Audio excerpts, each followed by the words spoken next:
Very good morning. Welcome to the debate. ఇవాళ డిబేట్లో శ్రీనివాసరాజు గారు బీజేపీ అధికార ప్రతినిధి అండ్ గఫూర్ గారు ఎంఏ గఫూర్ గారు సిపిఎం సీనియర్ నాయకులు, మాజీ శాసనసభ్యులు, అండ్ ముస్తఫా గారు వైఎస్ఆర్ కాంగ్రెస్ పార్టీ గుంటూరు శాసనసభ్యులు, అండ్ కటార్ శ్రీనివాసరావు గారు రాజకీయ విశ్లేషకులు, వెంకటరెడ్డి గారు కాంగ్రెస్ పార్టీ అధికార ప్రతినిధి చర్చలో పాల్గొంటున్నారు. అలాగే గోరంట్ల బుచ్చే చౌదరి గారు తెలుగుదేశం పార్టీ సీనియర్ శాసనసభ్యులు, మాజీ మంత్రి కూడా మనతో చర్చలో పాల్గొనబోతున్నారు. ఇక ఇవాళ ఐక్యతా ర్యాలీ యునైటెడ్ ఇండియా అనే పేరుతో ఎన్డీఏ వ్యతిరేక పార్టీలు, ఆల్మోస్ట్ అన్ని పార్టీలు except TRS and Biju Janata Dal మినహాయిస్తే అన్ని పార్టీలు పాల్గొంటున్నాయి. కాకపోతే బెంగాల్లో ఉన్న స్థానిక రాజకీయ విభేదాలు కానీ లేకపోతే రాజకీయ పోరు అక్కడ ఉంటుంది కాబట్టి రెండు ప్రధానమైన శక్తులే అక్కడ ఎక్కువగా ఉంటాయి.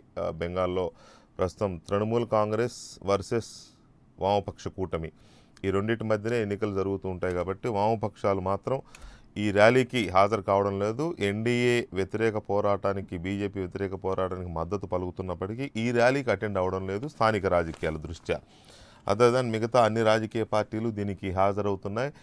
డౌట్గా ఉన్న ఎస్పీ, బీఎస్పీ కూడా హాజరవుతున్నాయి. బీఎస్పీ తరపున ఆ పార్టీ నేతలు హాజరవుతున్నారు, మాయావతి మినహా. అలాగే ఎస్పీ నుంచి మాజీ ముఖ్యమంత్రి అఖిలేష్ యాదవ్ స్వయంగా ఆయనే హాజరవుతుండడంతో ఈ ర్యాలీకి చాలా ప్రయారిటీ వచ్చి పడింది. కాంగ్రెస్ కూడా, కాంగ్రెస్ రాదు అని అనుకున్నారు, కాంగ్రెస్ వద్దు అని మమతా బెనర్జీ అనుకున్నారు. ఎందుకంటే ఆమెకు కాంగ్రెస్తో కూడా స్థానికంగా రాజకీయపరమైన వ్యవహారాలు ఉన్నాయి. దీంతోపాటు ప్రధాని అభ్యర్థిత్వంలో కాస్త పోటీ కూడా ఉంది. మమతా అవుతారా, రాహుల్ అవుతారా, మాయావతి అవుతారా అనే రకరకాల చర్చల నేపథ్యంలో కాంగ్రెస్ వద్దు అని వీరనుకున్నా మొత్తం మీద కాంగ్రెస్ కూడా పాల్గొంటోంది ర్యాలీలో. రాహుల్ గాంధీ హాజరు కాకపోయినా కాంగ్రెస్ పార్టీ తరఫున చాలామంది సీనియర్ నేతలు హాజరవుతున్నారు. రాహుల్ గాంధీ కూడా జాతీయ ఐక్యత కోసం మమతా బెనర్జీ చేస్తున్న కృషికి మా పూర్తి మద్దతు అంటూ లేఖ రాసి తన కాంగ్రెస్ పార్టీ, జాతీయ కాంగ్రెస్ నుంచి మద్దతు ప్రకటించారు. సో ఓవరాల్గా చూస్తే 20కి పైగా ప్రధాన పార్టీలన్నీ పాల్గొంటున్నాయి. ఎన్డీఏ నుంచి ఇటీవల బయటకు వచ్చిన 1-2 పార్టీలు కూడా ఈ ర్యాలీలో హాజరవుతున్నాయి. ఇది ఈ ర్యాలీకి ఉన్న ప్రాధాన్యత. ఈ ర్యాలీతో, ఇవాళ జరుగుతున్న ఈ ర్యాలీతో దేశ రాజకీయాల్లో ఒక క్లారిటీ వస్తున్నట్టు కనిపిస్తోంది, కూటముల ఇది అనేది. ఇక బీజేపీ దీన్ని తుకడే గ్యాంగ్గా అభివర్ణిస్తోంది. ఇది ఒక తుకడే గ్యాంగ్ అంటే మనం ముక్కలు అన్నీ అతికించిన గ్యాంగ్ అనో లేకపోతే ఒక చిల్లర గ్యాంగ్ అనో అనుకోవాల్సి వస్తుంది. ఎందుకంటే ఇదేమి ముక్కలు అక్కడక్కడ పోగేసుకున్న ఒక గ్యాంగ్గా స్మృతి ఇరానీ నిన్న దీని మీద చాలా సీరియస్ కామెంట్స్ చేశారు. సో ఓవరాల్గా ఇది ఇవాళ మనం కోల్కతాలో చూడబోతున్న ర్యాలీకి సంబంధించి దీని మీద చాలా అంచనాలు ఉన్నాయి. ఇది రాబోయే ఎన్నికల కాలంలో ఈ ర్యాలీ చాలా కీలకమైన ప్రభావాన్ని చూపబోతుందనేది అంచనాలు ఒకవైపు ఉంటే, దీనివల్ల జరిగేది శూన్యం, మళ్ళీ మేమే పీఎం అంటూ బీజేపీ చాలా ధీమాని వ్యక్తం చేస్తోంది. ముందుగా శ్రీనివాసరావు గారు, మీ విశ్లేషణ ఏంటి? ఇవాళ జరుగుతున్న ఈ ర్యాలీ, హాజరవుతున్న పార్టీలు దాదాపు ఆల్మోస్ట్ మనం లెక్కేసుకుంటే అన్ని పార్టీలు హాజరవుతున్నట్టుగానే అనుకోవాలి. ఏదో 1-2 మినహాయిస్తే YSR Congress party, TRS, BJD మినహాయిస్తే ఆల్మోస్ట్ అన్ని పార్టీలు హాజరవుతున్నట్టే. వామపక్షాలు నేరుగా ప్రత్యక్షంగా ఆ ర్యాలీలో పాల్గొనకపోయినా ఈ కూటమికి మద్దతు ఉంది. వాళ్ళు వివిధ సందర్భాల్లో మాట్లాడుకున్న మాటలు, అరవింద్ కేజ్రీవాల్ లాంటి వాళ్ళు కూడా హాజరవుతున్నారు. సో మీ విశ్లేషణ ఏంటి? ఇది ఎలాంటి ప్రభావాన్ని చూపబోతోంది? ఖచ్చితంగా వెంకటేష్ గారు, అంటే మనకి ఒకటి ప్రధానంగా ఇవాళ ఎన్డీఏ ఏదైతే భారీ అంచనాలు పెట్టుకుని ప్రజలు ఓటేశారో 2014లో, అప్పటిదాకా ఉన్న కాంగ్రెస్ మీద ఉన్నటువంటి వ్యతిరేకత కావచ్చు, జాతీయ స్థాయిలో లోక్పాల్ లాంటి బలమైనటువంటి బిల్లు రావాలని అన్నా హజారే గారు చేసిన ఉద్యమం కావచ్చు, ఊహించని రీతిలో బీజేపీకి, మోడీ గారి నాయకత్వానికి ప్రజల్లో మద్దతు లభించింది. అయితే ఈ 5 ఏళ్లలో మనం చూస్తే ఏదైతే లోక్పాల్ బిల్లు ప్రధానంగా ఆ రోజు చర్చకు వచ్చిందో, లోక్పాల్ రావాలని, ఈ రోజు దాకా రాలేదని నిన్న సుప్రీంకోర్టు అక్షంతలు వేయటం కూడా మనం చూస్తున్నాం. అంటే చట్టం అయినా కూడా చట్టం అమలు కావడానికి సెర్చ్ కమిటీ వేయటంలో 4 ఏళ్ళు ఆలస్యం, సెర్చ్ కమిటీ కూర్చోడానికి 6 నెలలు పట్టింది. ఎవరిని నియమించాలన్న దగ్గర నుంచి మొదలు పెడితే ఈ పార్టీ ఫిరాయింపులు కానీ, లేదా దేశంలో అవినీతి కానీ, నల్ల డబ్బు తేవటం కానీ, ఏది కూడా ఒక్క అడుగు కూడా మౌలిక వస్తువులు, విద్య, ఆరోగ్యాన్ని వాటి ప్రమాణాలు పెంచడంలో కానీ, లేకపోతే ఒక దీర్ఘకాలిక దృక్పథం కానీ, లౌకిక తత్వాన్ని పెంచడం కానీ, వీటన్నిటిలో కూడా ఘోరమైనటువంటి వైఫల్యం ఇవాళ ఎన్డీఏ మూట కట్టుకుంది. కాబట్టి సహజంగానే పార్టీలు తెలుగుదేశం కావచ్చు, ఇతర కొన్ని పార్టీలు కావచ్చు బయటికి రావటం రకరకాల రాష్ట్రంలో ఉన్న రాజకీయాలు ఒక అంశం పక్కకు పెడితే జాతీయ స్థాయిలో ఒక బలమైనటువంటి ప్రత్యామ్నాయంగా ఎన్డీఏకి వ్యతిరేకంగా తయారు కావాలన్నది ఒక ఆలోచన అయితే, రెండవది ప్రాంతీయ పార్టీలు దేశంలో ఒక 150 స్థానాలు తప్పితే పార్లమెంటు స్థానాలు దాదాపు 400 స్థానాల్లో ప్రాంతీయ పార్టీలు కీలక పాత్ర పోషిస్తా ఉన్నాయి. అవును. కానీ ఆ ప్రాంతీయ పార్టీలకి ఆయా రాష్ట్రాల్లో నిజంగా మంచి చేయడానికి కావాల్సినటువంటి అధికారం, ఇప్పుడు మీకు బెంగాలే తీసుకోండి, మమత ఎప్పటి నుంచో ఒక బలమైన నాయకురాలుగా అక్కడ ఉన్నది. కానీ స్వయంగా నిర్ణయాలు తీసుకోవడానికి ఎన్నికల వ్యవస్థలో మార్పులు కానీ మౌలికమైన విషయాల్లో నిర్ణయాలు తీసుకోవడానికి అవకాశం లేకుండా పోతుంది మనకున్నటువంటి ఈ సెంట్రలైజ్డ్ అడ్మినిస్ట్రేషన్ కారణంగా. కాబట్టి నిజంగా ఒక ఫెడరల్ స్ఫూర్తి రావాలంటే నా దృష్టిలో ప్రాంతీయ పార్టీలు, అది వైకాపా కావచ్చు లేకపోతే ఇక టీఆర్ఎస్ కావచ్చు, ఇలాంటి పార్టీలు కూడా ఒక పార్టీలకు స్థానిక రాజకీయాలకు అతీతంగా, ఇంక్లూడింగ్ వామపక్షాలు మీరు చెప్పినట్టు బెంగాల్లో వామపక్షాలకి తృణమూలకు వ్యతిరేకత ఉండొచ్చు, కానీ బట్ దీనికి అతీతంగా ఒకటి ఎన్డీఏ ఇవాళ ఈ 5 ఏళ్ల వైఫల్యాల మీద ఎన్డీఏని అధికారంలోకి దించాలన్నది ప్రధానంగా చెప్తున్నది. అది ఒక లక్ష్యం అయితే, రెండవది రాష్ట్రాల్లో ఉన్నటువంటి ప్రాంతీయ పార్టీలు ఏర్పాటు చేసే ప్రభుత్వాలు పూర్తి స్వేచ్ఛగా పనిచేసుకొని ఫెడరల్ స్ఫూర్తిని నిజంగా చాటే రీతిలో ఇవాళ ఒక ప్రయత్నం అయితే జరగాలి.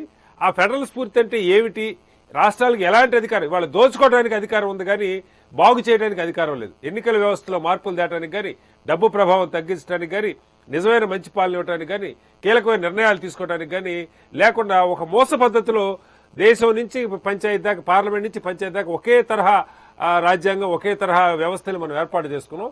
దాన్ని మార్చుకోవాల్సిన అవసరం అయితే ఉన్నది. ఆ ప్రయత్నం జరగాలి మొట్టమొదటి. ఇక రెండవది బెంగాల్ గురించి మనకు తెలుసు వెంకటేశ్వర గారు, దశాబ్దాల నుంచి అక్కడ కమ్యూనిస్టు ఉద్యమాలు కానీ లేకపోతే ఏ జరిగినా కూడా ప్రజల్లో విపరీతమైనటువంటి చైతన్యం ఉంటుంది. కాబట్టి వాళ్ళ సభ చాలా భారీ స్థాయిలో జరుగుతుందంటలో ఎలాంటి సందేహం లేదు. లక్షల మంది ఖచ్చితంగా హాజరవుతారు. నాయకులు కూడా కాంగ్రెస్ నుంచి కూడా మల్లికార్జున ఖర్గే గారు లాంటి వాళ్ళంతా హాజరవుతా ఉన్నారు. చాలా ఒక బలమైనటువంటి సంకేతం ఎన్డీఏకి వ్యతిరేకంగా, అలాగే ప్రాంతీయ పార్టీలు ఫెడరల్ స్ఫూర్తికి అనుకూలంగా కూడా ఆ వేదిక నుంచి స్పష్టత వచ్చేటువంటి అవకాశం ఉంది. రైట్. గఫూర్ గారు, మీరు స్థానిక లోకల్ పాలిటిక్స్ వల్ల పాల్గొనకపోయినా మద్దతు ఉంటుంది అనేది చెప్తున్నారు. సో ఓవరాల్గా ఈ ర్యాలీ యొక్క ప్రభావం ఎన్డీఏ మీద కానీ లేక వచ్చే ఎన్నికల మీద కానీ ఎంతవరకు ఉండొచ్చు అనేది ఒక అంచనా? తప్పనిసరిగా ప్రభావం ఉంటుందండి. ఎందుకు అంటే ఇన్ని పార్టీలు, ఇప్పుడు మీరు కనుక గమనిస్తే 2014లో ఈ పార్టీలన్నీ ఎన్డీఏకి వ్యతిరేకంగా లేవు. ఎన్డీఏకు సపోర్ట్ చేసినటువంటి పాత్ర, ఇప్పుడు చంద్రబాబు నాయుడు ఎన్డీఏకి సపోర్ట్ చేశారు, చాలా మంది సపోర్ట్ చేశారు, అకాలీదళ్. ఇప్పుడు పాయింట్ ఏంటంటే బీజేపీ రాష్ట్రాల మీద చేస్తున్న పెత్తనం, తమిళనాడు ఇన్సిడెంట్ కానీ, కర్ణాటక ఇన్సిడెంట్ కానీ, ఆంధ్రప్రదేశ్ మనం చూస్తూనే ఉన్నాం.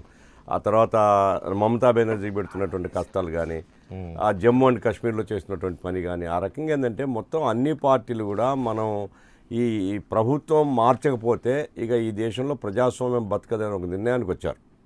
ఆ రకంగా ఈ కలయికలు జరుగుతున్నాయి. ఇంకా కన్సాలిడేట్ కాలేదు, అంతా ఇంకా ఫ్లూయిడ్గానే ఉంది సిచ్యువేషను. మేమైతే స్పష్టంగా ఏంటంటే మేము రాబోయేటువంటి కాలంలో బీజేపీని రాకుండా చేయాలి అనేటువంటి చాలా స్పష్టంగా ఉన్నాం. మేము బీజేపీ ఏతర ప్రభుత్వం ఏది ఏర్పడినా మనం సపోర్ట్ చేయాలని అనుకుంటున్నాం, సెక్యులర్ గవర్నమెంట్. అందుకోసం స్థానికంగా మాకు తృణమూల్ కాంగ్రెస్కు మధ్య ఉండేటువంటి వైరుధ్యాలతో మేము దీంట్లో దూరంగా ఉన్నాం. తర్వాత దేశవ్యాప్తంగా జరిగే ప్రయత్నాల్లో కూడా మా పార్టీ వైపు నుంచి ఏంటంటే ఇది ఆఫ్టర్ ఎలక్షన్స్ కన్సాలిడేట్ చేయాలి అనేటువంటిది మా ఉద్దేశం. బిఫోర్ ఎలక్షన్స్, ఇప్పుడు కేరళలో ఉందనుకోండి, కాంగ్రెస్ మాకు తగాదా, బెంగాల్లో తృణమూల్ కాంగ్రెస్కు మాకు తగాదా, ఇట్లా ఉన్నాయి. కాబట్టి ఆఫ్టర్ ఎలక్షన్స్ ఈ ప్రయత్నాలన్నీ బీజేపీయేతర ప్రభుత్వం ఏర్పడడానికి తప్పనిసరిగా దారితీస్తుంది. అటువంటి వాతావరణం దేశంలో ఉందండి. ఇప్పుడు జనం వీళ్ళందరూ కలుస్తుందా అంటే జనంలో ఉండే భావనలకే పార్టీలు రిప్రజెంట్ చేస్తాయి. కాబట్టి ఇప్పుడు దేశంలో బీజేపీ వ్యతిరేక పవనాలు వీస్తున్నాయి, అది పరిస్థితి. ఇక రాబోయే కాలంలో ఇవన్నీ కన్సాలిడేట్ తప్పనిసరిగా. ఎందుకంటే బీజేపీ టూగుడే పార్టీ, అసలు చిల్లర పార్టీ అని మీరు అన్నారు. బీజేపీ ఒక చిల్లర పార్టీ అని చాలా కాలం మనం దేశంలో చూసినాం. కాబట్టి చేసిందంతా చిల్లర రాజకీయాలు చేసి దేశంలో ఉండే ఐక్యతను చెడగొట్టినారు, దేశంలో ఉండే వాతావరణాన్ని చెడగొట్టినారు, దేశం యొక్క అభివృద్ధిని అందరూ అంగీకరిస్తున్నారు. దేశం యొక్క ఆర్థిక ప్రగతి డౌన్ అయిపోయింది, జీడిపి డౌన్ అయిపోయింది. వీళ్ళ పిచ్చి చార్జ్ల వల్ల ఈ జిఎస్టీ కానివచ్చు, లేకుంటే డిమానిటైజేషన్ వల్ల అర్థం లేని చర్యలు. కాబట్టి ఈ దేశాన్ని నరేంద్ర మోడీ ప్రధానమంత్రిగా పనికిరాడనే భావన మొత్తం జనంలో ఉంది. యునైటెడ్ ఇండియా అనే పేరుతో అంటే సమైక్య ర్యాలీ, దీని పేరే ఐక్యతా ర్యాలీ. దేశంలో ఐక్యత రావాలి, దేశమంతా ఒక్కటే అనే ఒక నినాదం ఇవ్వాలనేది వీళ్ళు పెట్టుకున్న స్లోగన్. దాని పేరే United India rally. United India, United అని వాళ్ళు చెప్తుంటే తుక్కడే అని మీరు ఎలా అంటారు? అంటే లేదంటే అది యునైటెడ్ ఇండియా కాదు, డివైడ్ ఇండియా అనే పేరుతో వీళ్ళ భావాలు ఆ విధంగా ఉన్నాయి. మన తెలుగుదేశం నాయకులు ఇక్కడ విమర్శించారు, భారతదేశంలోంచి దక్షిణాది రాష్ట్రాలు విడిపోవాలని చెప్పి అనేది. అంటే ఇటువంటి భావాలతో వాళ్ళు మీరంటే చిల్లర కూటములతోనే ఏర్పడిన కూటమి, అది చిల్లర పార్టీలతోనే ఏర్పడిన కూటమే చెప్పచ్చు. మా గఫూర్ గారు ఒప్పుకోవచ్చు. నేనేంటే ఒక రాష్ట్రంలో ఉన్న ప్రాంతీయ పార్టీ ఇంకో రాష్ట్రంలో దాని ప్రభావం ఏమి ఉండదు. వీళ్ళు అలయన్స్ పెట్టుకొని ఫ్రంట్లో ఏర్పడిన భారతదేశం అంటేనే అది కదా, భిన్నత్వంలో ఫెడరల్ అని కదండి. భారతదేశం యొక్క స్వభావమే సమాఖ్య స్వభావం, వెస్ట్ బెంగాల్ రాష్ట్రాల యొక్క కలయిక భారతదేశం. లైఫ్ లైనే రాష్ట్ర దానికి యాక్సెప్ట్ చేస్తుందా సార్? వెస్ట్ బెంగాల్ మనం దేశ రాజకీయాలు మాట్లాడుతున్నాం, మళ్ళీ మీరు చంద్రబాబు గురించి అంటే వాళ్ళకి రేపు ఫెడరల్ ఫ్రంట్లో ఇన్ని భావాలు ఈ ప్రాంతీయ హక్కుల కోసం ప్రాంతీయ పార్టీలు ప్రాంతీయ హక్కులు రెచ్చగొట్టి రావడానికి వాళ్ళు ఎమోషన్ రాజకీయాలకు ఉపయోగపడుతున్నాయి. బట్ రేపు అభివృద్ధి పదంలో ఒక రాష్ట్రానికి సమస్య ఇంకో రాష్ట్రానికి సమస్య వచ్చినప్పుడు ఈ రెండు సమస్యలు తీర్చడానికి ఏమైనా అవకాశం ఉంటుందా? కాబట్టి నేషనల్ స్పిరిట్తో ఉన్న పార్టీలు అధికారంలో ఉంటేనే ఈ సమస్య తీరానికి. కర్ణాటక, తమిళనాడు కావేరీ ఇష్యూ దశాబ్దాలు కదా. ఇప్పుడు అందరి simple sir, north Indian spirit ఉంది తప్ప కర్ణాటక తమిళనాడు కావేరీ ఇష్యూ దశాబ్దాల పాటు జరిగింది, కొట్టుకున్నారు, చేశారు. వాజ్పేయి గారి ప్రభుత్వం రాగానే ఇద్దరిని కూర్చోబెట్టి ఆ సెట్ చేశారు లేదా? కాబట్టి బీజేపీ ఏది చేసినా జాతీయ స్ఫూర్తితో చేస్తుంది తప్పించి మీరు అన్నట్టు డివైడ్ చేయడానికో చిల్లర రాజకీయాలు చేయడానికి మేమేం చేయాలి. 4.5 సంవత్సరాల కాలంలో మేము తీసుకున్న నిర్ణయాలు, డిమానిటేషన్, జిఎస్టీ, తలకు కానీ లేకపోతే ఇంకేదైనా కానీ ఇన్ని రాష్ట్రాలు మాకు అధికారం ప్రజలు ఓటేసి గెలిపించారు. కాబట్టి వామపక్షవాదాలు 1950 నుంచి చరిత్ర తీసుకుంటే వాళ్ళు డౌన్ అవుతూ వచ్చారా? బీజేపీ 50 నుంచి చరిత్ర తీసుకుని మేము పెరుగుతూ వచ్చామా? ఇది ప్రజలు యాక్సెప్టెన్స్ ఏ విధంగా మా సిద్ధాంతాలు నమ్మి దేశ అభివృద్ధి కోసం మాకు ఓటేశారు కూడా ఇది చూస్తున్నాం. నేనేంటే ఈ యొక్క దానిలో మీ ప్రధానమంత్రి క్యాండిడేట్ ఎవరైనా చెప్పగలుగుతారు? దానిలో ఎవరికి వారికి ఇక్కడ ఆశలు ఉన్నాయి. ఎవరికి వాళ్ళు అవకాశం వస్తే అందరిని తొక్కేసి ప్రధానమంత్రి అవ్వాలని కోరిక ప్రతి ఒక్కరికి ఉంది. అక్కడ ఉన్న చంద్రబాబు గారికి అనౌన్స్ చేస్తున్న నాకు అవసరం లేదు. మా పార్టీలో ఎవరినైనా మేము చేస్తామండి, ఎవరినైనా పార్టీ యొక్క ఇది వేరండి. మీరు అనౌన్స్ చేయండి. అదే కాంగ్రెస్ పార్టీ రాహుల్ గాంధీ కాదు, ప్రధానమంత్రి అనౌన్స్మెంట్ చేయండి అని మీరు డిమాండ్ చేయడం కాదు, అది వాళ్ళ తర్వాత మాట్లాడు. ఇప్పుడు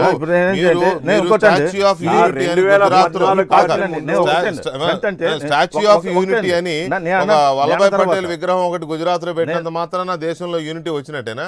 వీళ్ళు యునైటెడ్ అని పేరు పెట్టుకుంటే దాన్ని తుకడే గ్యాంగ్ అని ఎలా అంటారు? అసలు ఆ పదం ఏంటి? తుకడే గ్యాంగ్ ఏంటి?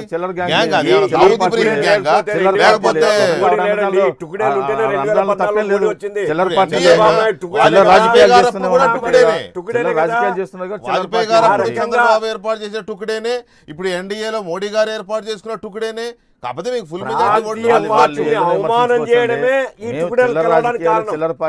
చిల్లర పార్టీలు అనేవి ఉంటాయి అసలు రాజకీయ పార్టీలు. వాళ్ళు చేసే బడా దొంగలు, చిల్లర దొంగలు, చిల్లర రౌడీలు, ఆకు రౌడీలు ఇలా ఉంటాయి. ఇలా విన్నాను కానీ నేను చిల్లర రాజకీయ పార్టీలు అనేవి చంద్రబాబు చేసే 2 సీట్లు ఉన్నప్పుడు బీజేపీ చంద్రబాబు గారు చేసిన రాజకీయాలు ఏంటిది? చిల్లర రాజకీయాలు కాదు, అది చిల్లర రాజకీయాలకి చిల్లర రాజకీయాలు.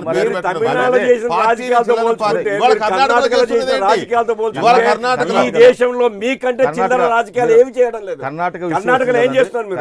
తమిళనాడులో ఏం చేస్తున్నారు మీరు?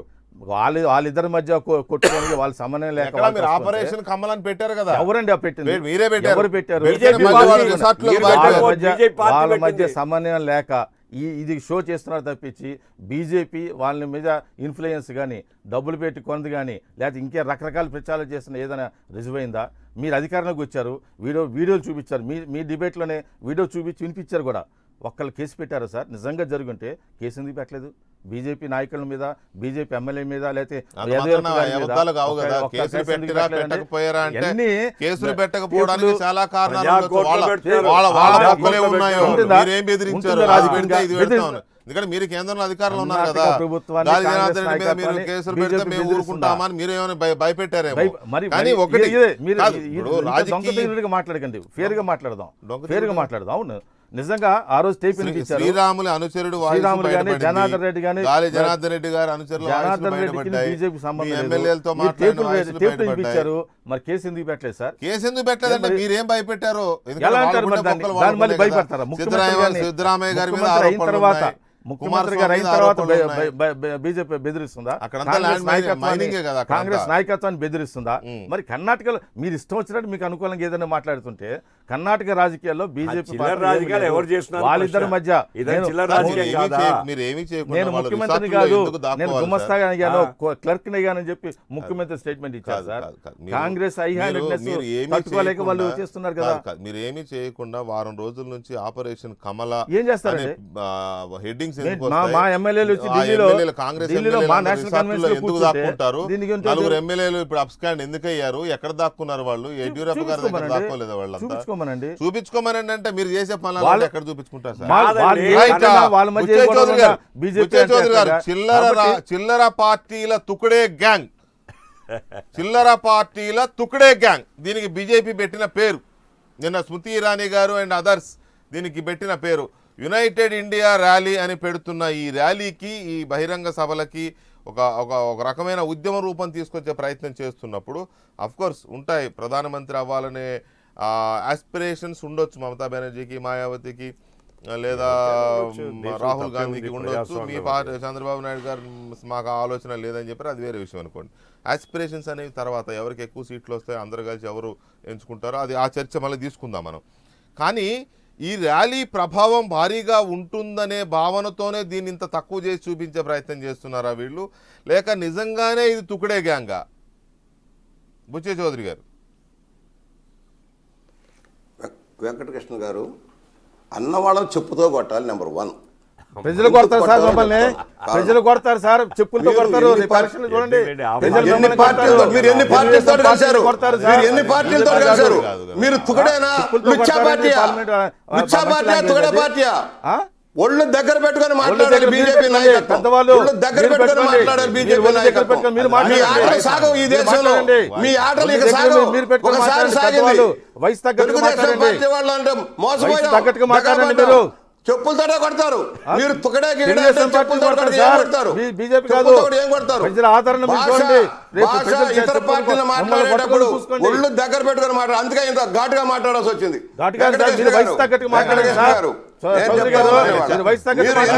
కలిసారు ఈ దేశంలో, మీరు ఎన్ని పార్టీలతో కలిశారు? మీరు ఒంటరిగా వచ్చారా? మొన్న వచ్చారు. మీరు 2 సీట్లు ఉన్నప్పుడు 38 సీట్లతో మద్దతు ఇచ్చాం మేము. 2 సీట్లే మీకు. వాజ్పేయి గారు ఆంధ్రప్రదేశ్ నుంచి ఒక మరో ఎంపీ తోటి మీరున్నారు. ఆ రోజున మేము మద్దతు ఇచ్చాం మీకు, మీరు మాతోటి కలిశారు. ఇవాళ రామారావు గారు కాంక్లేవ్ పెట్టినప్పుడు అన్ని పార్టీలు కలిసినాయి, సిపిఐ, సిపిఎం, డిఎంకే, ఏడి అన్ని పార్టీలు కలిసినాయి. ఆ రోజున కలవబట్టే ఆ రోజున కాంగ్రెస్ ఒంటెత్తు పగలబోతుంది, నీంతెత్తు పగలబోతుందని నిర్ణయించాం. ఆ రోజున పోరాటం చేశాం, రాష్ట్రాలకు హక్కులు ఉండాలని కోరుకున్నాం, ఈరోజు కోరుకుంటా ఉన్నాం. అందుకనే ప్రాంతీయ పార్టీలు వచ్చినాయి. ప్రాంతీయ భావజాలం, ప్రాంతీయ అవసరాలు తెచ్చడం కోసం ప్రాంతీయ పార్టీలు వచ్చినాయి. మీరు ఎలా తుకడే పార్టీలు అంటారండి? ఇవాళ మీరు మాత్రం కలవలేదా? శివసేనతో కలవలేదా? అనేక పార్టీలతో కలదా?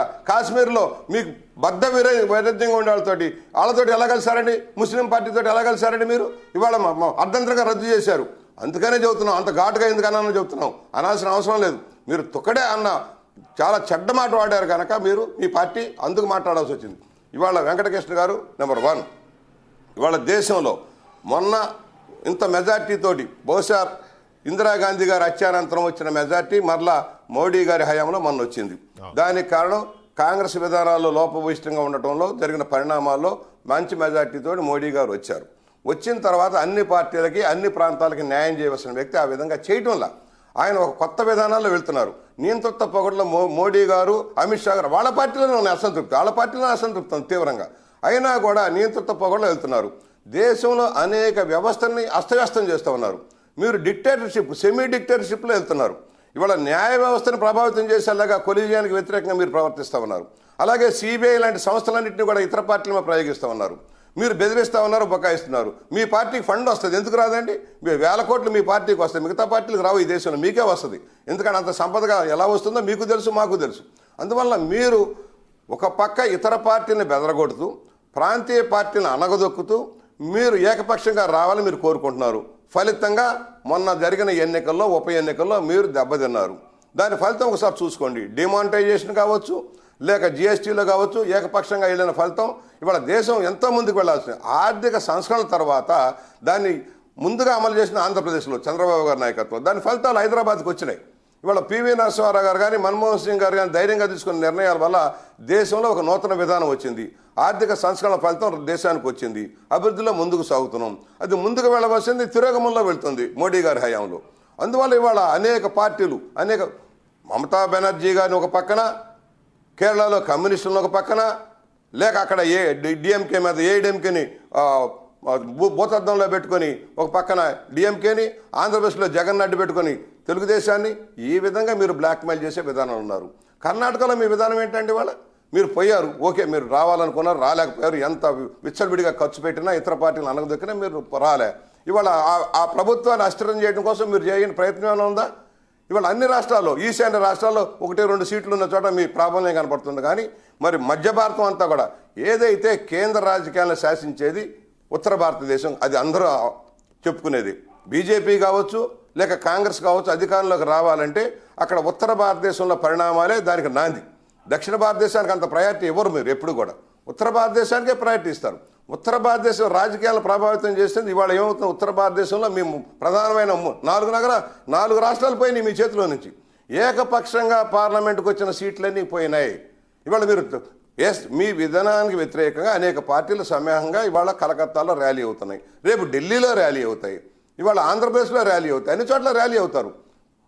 ఒక్కడితో బయలుదేరి మీరు 2 సీట్లతో బయలుదేరి వాళ్ళ అధికారానికి ఎలా వచ్చారు? రేపు ఈ తొకడా పార్టీలు అనుకున్న మీకు ర్యాలీ ఉంటాయి, సమస్యలు ఉంటాయి. వెంకటకృష్ణ గారు రకరకాల ఆలోచనలు ఉంటాయి. అడగటంలో, ఆశించడంలో ఏ నాయకుడికి తప్పు లేదు. ప్రధానమంత్రి కావాలనో రాష్ట్రపతి కావాలనో అందరూ కోరుకుంటారు. మా వరకు మా రాష్ట్రం తరఫున మేము సిద్ధంగా లేము. దానికి మా నాయకుడు క్లియర్గా చెప్పారు, నేను ప్రధానమంత్రి రేసులో లేను, కానీ బీజేపీ వ్యతిరేకంగా, బీజేపీ చేస్తున్న అరాచకాలకు వ్యతిరేకంగా నేను పోరాడతానని పోరాడుతున్నాం. మేము నిక్కచ్చిగా చెప్పాం. ఒకప్పుడు అవకాశం రాలేదా?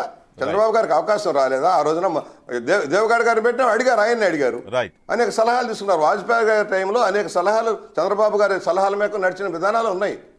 కానీ ఈ రోజున వేరు, మోడీ యొక్క, అమిత్ షా యొక్క విధానాలు వేరు. అందువల్ల ఈ రోజున, అందుకని నేను ఘాటుగా అన్నాను, దయచేసి వేరే అనుకోవద్దండి. ఎందుకంటే తొక్కడా అనే విధానం పదం ప్రజాస్వామ్యంలో అందరికీ న్యాయం జరగాలి. అన్ని పార్టీలకు ఆవేశాలు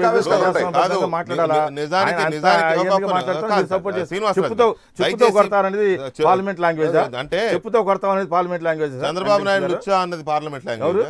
తొకడా పార్టీ లాంగ్వేజా?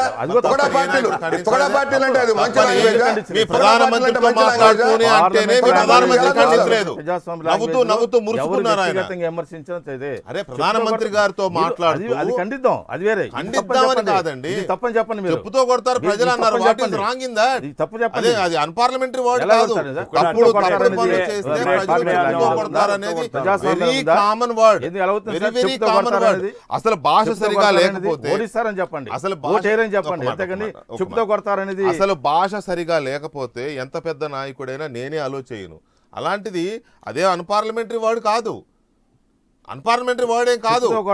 ప్రధానమంత్రితో జరిగిన వీడియో కాన్ఫరెన్స్ కాదు. చెప్పుతో కొడతారు అనేది అన్పార్లమెంటరీ కాదు. నచ్చితే ఏదైనా పార్లమెంట్ లో చట్టసభల్లో కూడా వాడుతున్నారు. పార్లమెంట్ లో చట్టసభల్లో కూడా వాడుతున్నారు. మీరు బాధ్యత గల ప్రజాస్వామ్యయుతంగా ఎన్నికవుతున్న పార్టీలని మీరు తుకుడే గాంగ్ అంటే వచ్చిన బాధ లేదు, కానీ ప్రజలు చెప్పుతో కొడతారంటే బాధ అయిపోయింది. అవునండి, వాట్ ఈస్ గ్యాంగ్ నాకు అర్థం కావట్లేదు. నాకు తెలిసి విజయవాడలోనో లేకపోతే ఇంకో చోట ఆకు రౌడీలు, చిల్లర రౌడీలు, అంతే కదా. గబ్బురికి మీ దగ్గర కూడా ఇలాంటి పదాలు ఉంటాయి. ప్రజాస్వామ్యంలో స్టేట్మెంట్ ఇచ్చుండొచ్చు, అన్ని రకాల ప్రజాస్వామ్యంలో అదేమో స్టేట్మెంట్, ప్రజాస్వామ్యంలో అదేమో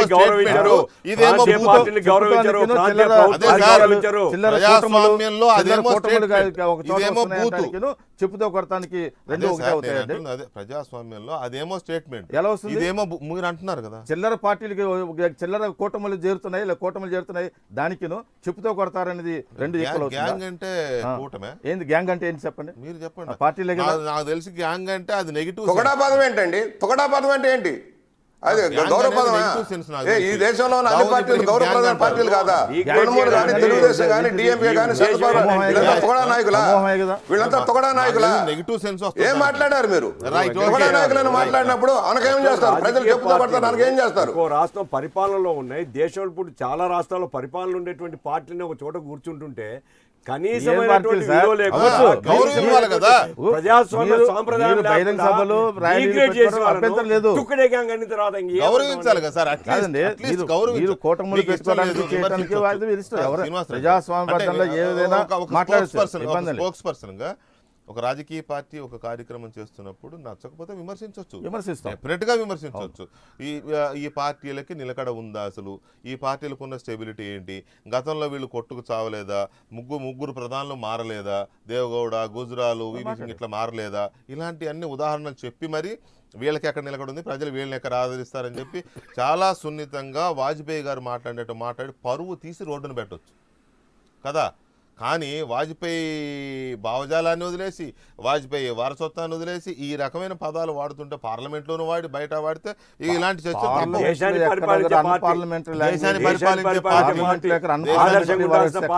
లేదండి.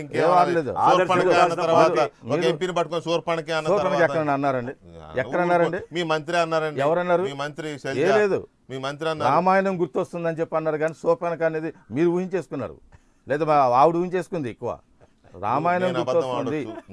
శూర్పణఖ అనే మాట, శూర్పణఖ అనే మాట పార్లమెంట్ లాంగ్వేజ్ లో ఎక్కడ కూడా అనలా. పార్లమెంట్ నేను అబద్ధం ఆడొచ్చు, మీరు అబద్ధం ఆడొచ్చు, కానీ జనంకి అన్ని తెలుసు. లేదండి, wording right okay right okay. Venkatareddy గారు,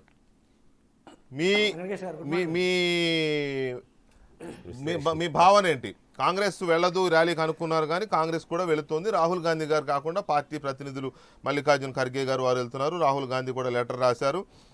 అంటే ఇప్పటి వరకు బీజేపీ నేతృత్వంలో ఎన్డీఏ అధికారంలో ఉంది. ఇప్పుడు కాంగ్రెస్ పార్టీ నేతృత్వంలో తుగడే గ్యాంగ్ వస్తుందా లేకపోతే ఇంకో గ్యాంగ్ వస్తుందో, కానీ మొత్తానికైతే వీళ్ళు అధికారం కోసం పాకులాడుతున్నారు అనేది బీజేపీ విమర్శ. ఈ ర్యాలీ అనేది ఎంతవరకు మీరు అధికారంలోకి వస్తారా, రాహుల్ గాంధీ ప్రైమ్ మినిస్టర్ అవుతాడా, లేకపోతే మమతా బెనర్జీ ప్రైమ్ మినిస్టర్ అవుతారా, లేకపోతే మాయావతి ప్రైమ్ మినిస్టర్ అవుతారా, ఇది కాసేపు పక్కన పెట్టండి. ఎంతవరకు ఎన్డీఏని లేదా మోదీని గద్దె దించగలదు ఇది? అసలు what is meant by United India? ఇప్పుడు ఇండియా యునైటెడ్గానే ఉంది నాకు తెలిసినంత వరకు ఇండియా యునైటెడ్గానే ఉంది. ఇదేమి పెరిస్త్రోయికా లాగా వచ్చి రష్యా లాగా ముక్కలు అయిపోలే, ఇండియా యునైటెడ్ గానే ఉంది. What is meant by United India? Venkatakrishna గారు, విషయం స్పష్టం.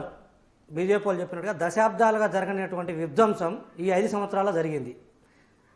అది వ్యవస్థలో కావచ్చు, రాజ్యాంగ వ్యవస్థలు కావచ్చు, లేకపోతే ఆర్థిక పరమైనటువంటి అంశాలు కావచ్చు, లేకపోతే రాజకీయ అంశాలు కావచ్చు, లేకపోతే రాష్ట్రాల మధ్యలో గొడవలు కావచ్చు, పార్టీల మధ్య గొడవలు కావచ్చు, ఏ విధంగా చూసినా కూడా విషయం స్పష్టం. దశాబ్దాలుగా జరిగినటువంటి విధ్వంసం ఈ 5 ఏళ్లలో జరిగింది. ఎందుకంటే బీజేపీ వాళ్ళు చెప్పుకుంటారు కదా, దశాబ్దాలుగా జరిగినటువంటి అభివృద్ధి ఈ 5 ఏళ్లలో జరిగిందని.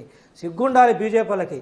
6 సంవత్సరాలు వాజ్పేయి గారు నేతృత్వంలో బీజేపీ సిగ్గునే పదం కూడా మీరు మాట్లాడేటప్పుడు నేను మాట్లాడేది మీరు లుచ్చా అన్నారు, ముఖ్యమంత్రి గారిని పట్టుకొని చిల్లర పార్టీలు అన్నారు.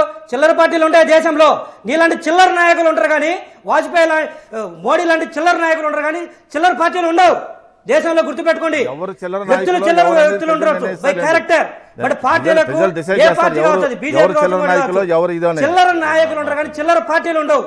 తొకడా లీడర్స్ ఉంటారు కానీ తొకడా పార్టీలు ఉండవు. మీరు అది గుర్తుపెట్టుకోండి. ఎందుకంటే ఏ పార్టీ కూడా వాళ్ళ మేనిఫెస్టోలు కావచ్చు, లేకపోతే వాళ్ళ బైలాస్ కావచ్చు, ఆబ్జెక్టివ్స్ కూడా కావచ్చు, ప్రజా సంక్షేమం, ప్రజలకు సేవ అన్నట్టుగానే ఉంటాయి. కాకపోతే వచ్చిన వ్యక్తుల వల్ల పార్టీలకు చెడ్డ పేరు వస్తుంది, అది గుర్తుపెట్టుకోండి. ఊరికి అనేటప్పుడు చిల్లర పార్టీలు, తొగడా పార్టీలు, గ్యాంగులు. ఏంది గ్యాంగులు అంటే? రౌడీ షీటర్సా? వీళ్ళందరూ రౌడీ షీటర్సా? కలవటము మీరు కలవలేదా ఎన్డీఏలో? ఎన్ని పార్టీలు కలిసారు ఎన్డీఏలో? ఎంతమంది కాళ్ళు పట్టుకున్నారు గవర్నమెంట్ ఫామ్ చేయడానికి 96-98లో? ఏం మాట్లాడుతున్నారు? కథలు చెప్తాను రా. వినడం నేర్చుకోండి, పద్ధతిగా పరిపాలించడం నేర్చుకోండి. వెంకటకృష్ణ గారు, ఈరోజు మీ ఎలక్ట్రానిక్ మీడియాలో వీళ్ళు యాడ్స్ చేసుకుంటున్నారు. మీరు చూడండి, వాళ్ళు వేసుకుంటున్న యాడ్స్లోనే దశాబ్దాలుగా జరగని అభివృద్ధి అంట. ఏంటి వాళ్ళు చేసింది? సర్జికల్ స్ట్రైక్, ఎరువులు ఇచ్చారంట. సర్జికల్ స్ట్రైక్స్ అంటే పాకిస్తాన్ మీద ఎప్పుడు ఇండియా యుద్ధం చేయలేదా? పేరు మార్చి చెప్పుకుంటారు. ఎరువులు ఇచ్చారంట. తినటానికి తిండి లేక భారతదేశం ఆకలిగా ఉన్నప్పుడు ఒక్క పూట కూడా భోజనం టైంలో హరిత విప్లవం తీసుకొచ్చి ఎరువులు విత్తనాలన్నీ ఇచ్చి భారతదేశం ఒక పూట ఫుడ్ లేని పరిస్థితి నుంచి ఈరోజు సర్ప్లస్కి వేల టన్నులు సర్ప్లస్ ధాన్యాలు తీసుకొస్తే ఈరోజు ఎరువులు ఇచ్చామని చెప్పుకుంటారా? ఇదే వీళ్ళు చేసిన అభివృద్ధి. చెప్పుకోవడానికి ఇంకా ఏం లేదా? ఎరువులు ఇచ్చాము, సర్జికల్ స్ట్రైక్స్ యాడ్ ఇచ్చుకోవడానికి కూడా చేత కావలేదు. మీకు ఏదైనా ఉంటే పేపర్లో కానీ ఎలక్ట్రానిక్ మీడియాలో యాడ్స్ ఇచ్చుకుంటారు. మీ చేత కావట్లేదు, కనపడుతుంది యాడ్స్లో, ఇచ్చుకోవచ్చు కదా. మరి ఒక్కడి కనపడుతుంది వెంకటకృష్ణ గారు, ఎరువులు, సర్జికల్ స్ట్రైక్స్. ఇదే వీళ్ళు 5 సంవత్సరాలు చేసిన అభివృద్ధి. విధ్వంసము, జిఎస్టీ, డిమానిటైజేషను, రాజకీయ పార్టీల మధ్యలో గొడవలు, ప్రాంతాల మధ్య గొడవలు, మళ్ళీ యునైటెడ్ అంటారు వెంకటకృష్ణ గారు. పోయి ఆ పీడీపీ ఏర్పాటు పార్టీ అయినటువంటి కాశ్మీర్లో పీడీపీతో చేతులు కలుగుతారా? మళ్ళీ పేపర్లో యాడ్ చేసి ఏమిస్తారు? మేము యునైటెడ్ అంటారా? దేశాన్ని సమైక్యం చేస్తామంటారా? ఎక్కడ చేస్తాను వీళ్ళు సమైక్యం? దేశాన్ని సమైక్యం చేసే వాళ్ళకి ఇలా గొడవలు పెడతారా? రాష్ట్రాల మధ్యలో ఇలా గొడవలు పెడతారా? పార్టీల మధ్యలో ఇలా గొడవలు పెడతారా? వ్యక్తుల మధ్యలో? ఇదే వీళ్ళు చేసేది యునైటెడ్. గుండా చెప్పుకోవడానికంటే ఒక పార్టీని విమర్శించండి, విధానాలపైన విమర్శించండి. మీరు కలవలేదా ఇంతకుముందు? మీరు ఎన్డీఏ అని చెప్పేసి చేతులు చాపలేదా? ఎన్ని సభలు పెట్టలేదు మీరు? ఎన్ని సభలు పెట్టుకోలేదు మీరు? అభివృద్ధి వెంకటకృష్ణ గారు వాజ్పేయి టైంలో జరగలేదా? ఒప్పుకోవాలి ఎవరైనా సరే. స్వర్ణ చతుర్భుజి కానీ ఇవన్నీ ఒక మాట చెప్పుకుంటారా? గతంలో ఎప్పుడు జరగలేదంటే 5 ఏళ్ళలో జరిగిందంట. మీ పార్టీ వాళ్ళని మీరు అవమానించుకుంటారు. అటు వాజ్పేయి గారు చేసిన పరిపాలన అవమానిస్తారు, ఇటున్న అద్వానీ గారిని అవమానించుకుంటారు. ఏం మాట్లాడతారండి శ్రీనివాసరాజు గారు? ఇది వెంకటకృష్ణ గారు. ధన్యవాదాలు. ఈ రోజు యునైటెడ్ మల్లికార్జున ఖార్గే గారు కావచ్చు. చాలా థ్యాంక్స్ అండి. ఒకటేనండి, okay, please wait your turn. Right. Yes Venkatakrishna గారు, ఈరోజు మీరు అబ్జర్వ్ చేస్తే రాష్ట్రాల్లో విభేదాలు ఉన్నప్పటికి కూడా ఈరోజు దేశవ్యాప్తంగా పార్టీలు ఈరోజు మీరు ర్యాలీ అవుతున్నాయి. ఉదాహరణ చూస్తే అక్కడ కలకత్తాలో కమ్యూనిస్టులు కలవపైన కూడా మమతా బెనర్జీ గారు దేశవ్యాప్తంగా కలుస్తున్నారు. కేజ్రీవాల్ వాళ్ళు కూడా ఢిల్లీలో కాంగ్రెస్ కలవపైన కూడా దేశవ్యాప్తంగా కలుస్తున్నారు. ఈ విధంగా చూసినట్లయితే ఈరోజు దేశవ్యాప్తంగా ప్రజాస్వామ్యానికి ముప్పు, లేకపోతే ఈ నిరంకుశత్వం బీజేపీని కూడా అనట్లేదు. మీరు అబ్జర్వ్ చేసుకుని కట్టి చెప్పండి, మోడీ నిరంకుశత్వానికి, మోడీ గారి నిరంకుశత్వానికి ఈరోజు ర్యాలీ అవుతుంటే మీకు అది చిల్లర గ్యాంగులు లెక్క కనపడుతున్నాయా? ఎన్ని సంవత్సరాలు స్వాతంత్రం తీసుకొచ్చిన పార్టీ కాంగ్రెస్, ఎక్కడున్నారో మీరు అప్పుడు? ప్రాంతీయ భావజాలంతో పుట్టిన పార్టీలు, ప్రాంతీయాల ఆత్మగౌరవం కోసం పుట్టిన పార్టీలు, ఇవన్నీ మీకు చిల్లర పార్టీలా, రౌడీ పార్టీలా? అంటే మీతో లేకపోతే చిల్లరా, మీతో లేకపోతే రౌడీ, మీతో వస్తే మంచోళ్ళ? నేను జిఎస్టీ మిగతా పార్టీలు మాట్లాడుతున్నా కదా, జిఎస్టీలో అన్ని పార్టీల కాంగ్రెస్ పార్టీ ముఖ్యమంత్రులు, తెలుగుదేశం, మిగతా పార్టీలు సపోర్ట్ చేసినా లేదా? వాళ్ళు యాక్సెప్ట్ చేసిన తర్వాత జిఎస్టీ పెట్టారు. జిఎస్టీ వ్యతిరేకిస్తున్నారు కదా, పార్టీ పరంగా ఎలా వ్యతిరేకిస్తున్నారు? జిఎస్టీ విషయంలో సపోర్ట్ చేస్తేనే పెట్టారు. అది కాంగ్రెస్ హయాంలో వచ్చిన దాన్ని అప్పట్లో మీరు వ్యతిరేకించారు దాన్ని. మీరు అధికారంలోకి రాగానే మోడీ గారే వ్యతిరేకించారు. ముఖ్యమంత్రిగా ఉన్న మోడీ గారు జిఎస్టీ వ్యతిరేకించి అధికారంలోకి రాగానే టేకప్ చేసి స్లాబులు మార్చి చూడండి, అక్కడ చూడండి, ముంబైలో లీటర్ పెట్రోల్ చేయొచ్చు. కాంగ్రెస్ పార్టీ కూడా ఆ రోజు నా ముఖ్యమంత్రితో మాట్లాడి ముఖ్యమంత్రి ఆగిపోయింది సార్. లేదు, ముఖ్యమంత్రిగా మేము ఉన్నది ఒక ముఖ్యమంత్రి అండి. జిఎస్టీలో ముఖ్యమంత్రులందరూ ఈచ్ మెంబర్ ఒక కమిటీ మెంబర్లే. కేంద్రం కూడా ఒక ప్రతిపక్షంలో ఉంటే వ్యతిరేకిస్తారు, అధికారంలోకి వస్తే అమలు చేస్తారా? చెప్పండి, వ్యతిరేకించారు, ఎందుకు ఈ రోజు అమలు చేస్తున్నారు? పార్టీ పరంగా నిర్ణయం కాదు శ్రీనివాసరాజు గారు. జిఎస్టీలోకి పెట్రోలియం దీన్ని చేర్చలేదు. వరుసగా వారం రోజులు చూస్తూనే ఉన్నా నేను. మళ్ళీ పెరుగుతున్న పెట్రోల్ వారం రోజులు, ఆ ఎలక్షన్లు అప్పుడు మాత్రం ఒక 4 రోజులు తగ్గింది, మళ్ళీ మొదలు. అంటే విధానాల పరంగా రకరకాల ఆరోపణలు ఉన్నాయి. ఆ చర్చలకు వెళ్దాం. ముస్తఫా గారు ఇక్కడ రాష్ట్రాలలో రాజకీయ పార్టీలకి రకరకాల ఇబ్బందులు ఉన్నాయి, ప్రాంతీయ పార్టీలకి. వెంకటరెడ్డి చెప్పినట్టుగా ఢిల్లీలో కాంగ్రెస్కి, అరవింద్ కేజ్రీవాల్కి డిఫరెన్సెస్ ఉన్నాయి, అయినా ఇద్దరు హాజరవుతున్నారు. బెంగాల్లో కాంగ్రెస్ అండ్ తృణమూల్ కాంగ్రెస్ డిఫరెన్సెస్ ఉన్నాయి, హాజరవుతున్నారు. లెఫ్ట్కి అంటే అక్కడ మెయిన్ పోటీ వాళ్ళిద్దరి మధ్య లెఫ్ట్ మాత్రం అటెండ్ అవ్వకపోయినా మద్దతు ప్రకటిస్తున్నారు. సో ఇట్లా చాలా రాష్ట్రాలు, ఏపీలో కూడా ఇంతవరకు కాంగ్రెస్ టీడీపీ విషయంలో ఇంకా పొత్తు సంబంధించి ఇంకా డౌట్గానే ఉంది. కాంగ్రెస్ వాళ్ళు చెప్తున్న దాని ప్రకారం పొత్తు ఉండే అవకాశం లేదు అని చెప్తున్నారు. అవగాహన ఉంటుంది జాతీయ స్థాయిలో మోడీని గద్దెదించడానికి తప్ప ఇక్కడ పొత్తు ఉండదు అనేది కాంగ్రెస్ చెప్తున్నమాట. టీడీపీ ఇంతవరకే నోరు మెదపడం లేదు, అదేంటో తెలియదు మనకి, ఇంకా క్లారిటీ లేదు. సో ఓవరాల్గా చూస్తే దేశంలో యూనిటీ దెబ్బతింటోంది కాబట్టి రాజ్యాంగ స్ఫూర్తి దెబ్బతింటోంది కాబట్టి ఆ యూనిటీని కాపాడుకోవడం కోసం ఈ ర్యాలీ అని చెప్తున్నారు. మీకేమన్నా ఈ ర్యాలీ యొక్క ఉద్దేశం అర్థమవుతోందా? మీ ఉద్దేశం ఏంటి అసలు? అంటే ఉద్దేశం అంటే ఈ రోజుల్లో ఇప్పుడు భాష చూసారు, ఇప్పుడే మాట్లాడుతున్నారు చెప్పులతో కొట్టుకోవాలని చెప్పేసి. కనీసం రాజకీయ నాయకుల్లో నీతి న్యాయం ధర్మం లేదు నాకు తెలిసినంత మటుకి. కానీ మాటలు మాత్రం పెద్ద పెద్ద గొప్ప గొప్ప మాటలు చెప్తుంటారు. కానీ ఈరోజు రాష్ట్రంలో కానీ భారతదేశంలో కానీ కరెక్ట్గా పరిపాలన చేస్తే ఈ భారతదేశం ఎప్పుడూ బాగుపడేది. కానీ వాళ్ళ రాజకీయం కోసం దేనికైనా వాళ్ళు సిద్ధమవుతున్నాడు తప్ప ప్రజల్ని పరిపాలించాలనేది నాకైతే కనపడలేదు. కానీ మాటలైతే అబ్బా ఎంత పెద్ద పెద్ద గొప్ప మాటలు చెప్తారు. వాళ్ళ స్వార్థం కోసం, వాళ్ళకి రాజకీయ లబ్ధి కోసం అవసరమైతే ఎట్టయినా పోతారు, ఏమైనా చేస్తారు. అలాంటి పరిస్థితి ఈ భారతదేశం కనబడతా ఉంది. ఇప్పుడు చూడండి, మొన్నటిదాకేమో చంద్రబాబు నాయుడు గారు బీజేపీతో కలిశారు. ఏంటి అబ్బా తీర్మానాలు చేశారు అసెంబ్లీలో, అబ్బా నువ్వు బాగా చాలా బాగా చేసావు అని చెప్పేసి. మళ్ళీ వాళ్ళకి తేడా వచ్చింది. 4 సంవత్సరాలు కాపురం చేశారు, మళ్ళీ బయటకు వచ్చారు. మళ్ళీ అంటే ఏంటి, స్వార్థం పెరిగిపోయింది, కుట్రలు పెరిగిపోయినాయి. కానీ నిజంగా రాష్ట్రాన్ని కానీ భారతదేశం పరిపాలించాలి, కరెక్ట్గా ప్రజలకు న్యాయం చేయాలనేది ఎక్కడ కనపడలేదు. వాళ్ళ స్వార్థాల కోసం అవసరమైతే ఏమైనా చేయగలిగే శక్తి ఆ విధంగా కనపడుతుందా. కానీ వీళ్ళు కరెక్ట్గా పరిపాలన చేయాలి, ప్రజలకు న్యాయం చేయాలనేది నాకైతే కనపడలేదు. ఏది ఏమైనా కూడా ఇప్పుడే కాదు, ఇప్పుడు వీళ్ళు ఎవరు ఎన్ని చేసినా కూడా రేపొద్దున మరి ఏం జరుగుతుందో చెప్పలేం. ఈ విధంగా పరిపాలన విధాలు ఈ విధంగా కనపడతా ఉన్నాయి. ఒక యాంగిల్లో ఒక ఎమ్మెల్యేగా మీ అబ్జర్వేషన్ ఒక యాంగిల్లో వాస్తవం. కానీ ఇవాళ జరుగుతున్న ఈ ర్యాలీ, కలకత్తాలో తలపెట్టిన ర్యాలీ చాలా పెద్ద ర్యాలీ. దాదాపు 25 పార్టీలు అటెండ్ అవుతున్నాయి. ప్రధాన పార్టీలు చాలా ఉన్నాయి అందులో.